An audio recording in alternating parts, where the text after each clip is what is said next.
Hello students, आज हम बात करने वाले हैं अवलोकन में असहभागी अवलोकन के बारे में। अभी तक हमने यह जाना कि जब कोई भी शोध का कार्य किया जाता है तो एक अवलोकनकर्ता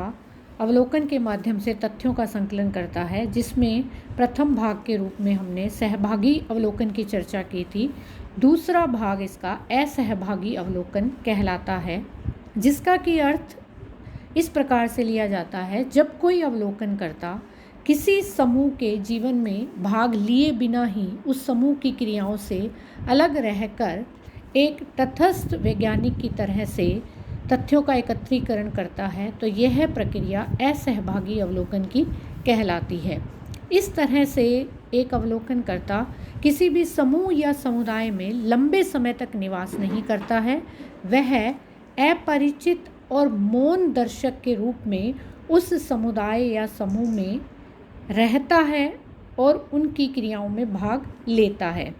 इस प्रकार के अध्ययन में स्वतंत्रता और निष्पक्षता की अधिक संभावना बनी रहती है। लोगों को पूर्व में सूचना दिए बिना एक अवलोकनकर्ता घटनाओं के समय उपस्थित रहकर उनकी जानकारी प्राप्त करता है। इस अवलोकन के बारे में गुडे और हार्ट कहते हैं कि विशुद्ध असहभागी अवलोकन एक कठिन कार्य है, क्योंकि जब भी आप किसी समूह या समुदाय में जाकर क्रियाओं का अध्ययन करना चाहते हैं या घटनाओं की जानकारी प्राप्त करना चाहते हैं, तो वहाँ के लोग आपसे यह जानना चाहते हैं कि आप कौन हैं और यहाँ पर किस उद्देश्य से आए हैं। तो इस प्रकार से आप सहभागी अवलोकन में तो इन सब बातों की जानकारी उनको दे सकते हैं, लेकिन असहभागी अवलोकन में ऐसा कठिन होता है। असहभागी अवलोकन का जो कार्य है या इसके जो एग्जाम्पल हम देखते हैं, उसमें कुछ समाज वैज्ञानिकों ने स्कूली बच्चों के कार्यों को लेकर, कारखाने के श्रमिकों की कार्यविधियों को लेकर, लोकगीतों को इकट्ठा करना या लोक नाट्य के प्रकारों को या उनके बारे में जानकारी प्राप्त करना, इस तरह के उदाहरणों में असहभागी अवलोकन जो है वो हमने देखा है। इसमें समूह के बाहरी लक्षणों का अध्ययन तो किया ही जाता है, और साथ में अगर हम कोई मनोवैज्ञानिक अध्ययन करना चाहते हैं तो इस तरह का अवलोकन जो है वो बहुत उपयोगी रहता है,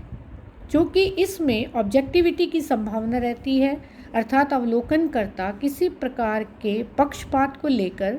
घटनाओं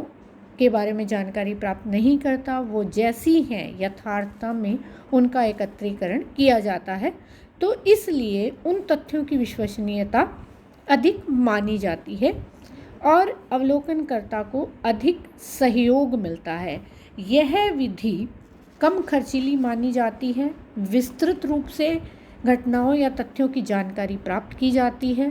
सूक्ष्म मानी जाती है और यथार्थ रूप से इसमें तथ्य एकत्रित किए जाते हैं।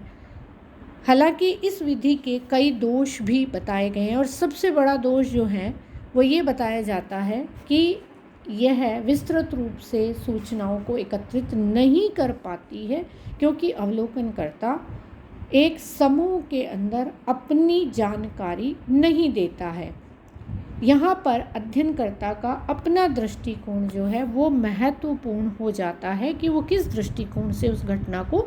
देख रहा है, और इसलिए इस विधि के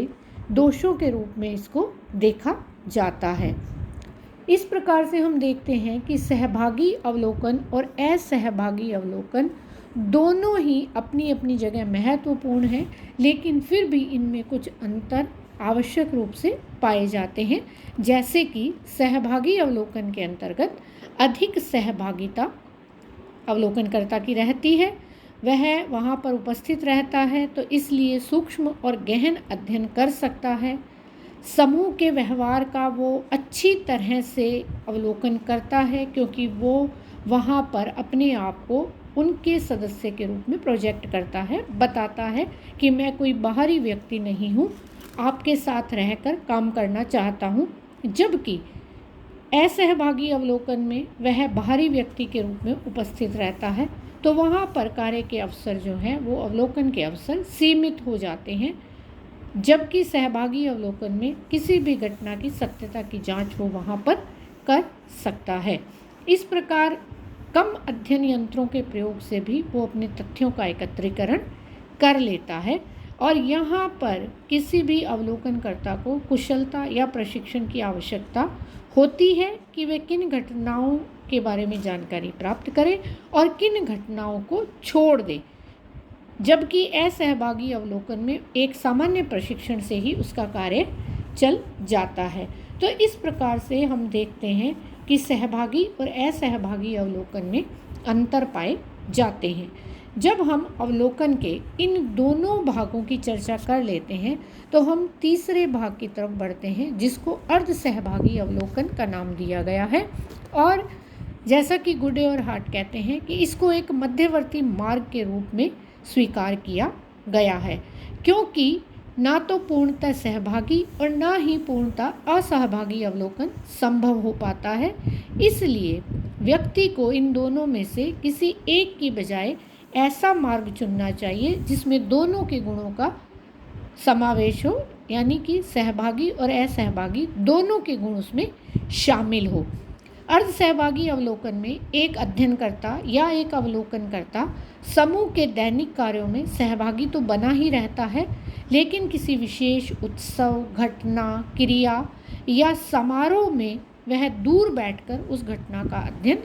करता रहता है और इस प्रकार से दोनों ही विधियों के लाभ वो प्राप्त कर लेता है। इसी संदर्भ में विलियम वाइट लिखते हैं कि हमारे समाज की जटिलता के कारण पूर्ण एकीकरण का जो दृष्टिकोण है वो अव्यावहारिक रहता है, तो इसलिए हमें अर्ध सहभागी अवलोकन पर अधिक जोर देना चाहिए। वैसे भी सामाजिक घटनाएं बहुत जटिल प्रकृति की होती हैं और उनकी जटिलता के कारण कई बार यथार्थता तक पहुंचना संभव नहीं हो पाता है, तो अर्ध तटस्थ स्थिति जो है वो बनाए रखना अधिक उचित होता है,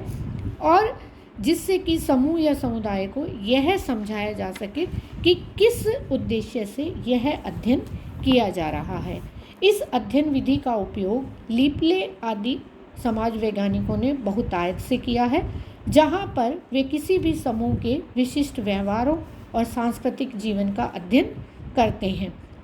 यह भी माना जाता है कि इस विधि के द्वारा लोकगीतों, कथाओं, धार्मिक कर्मकांडों, उत्सवों, खेल कूद, जादुई क्रियाओं, मनोरंजन और सांस्कृतिक कार्यक्रमों का अध्ययन किया जाता है और इस प्रकार से यह विधि एक उपयुक्त विधि मानी जाती है।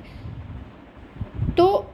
अनियंत्रित अवलोकन के अंतर्गत इन तीनों विधियों सहभागी, असहभागी और अर्ध सहभागी विधियों का उपयोग किया जाता है। धन्यवाद।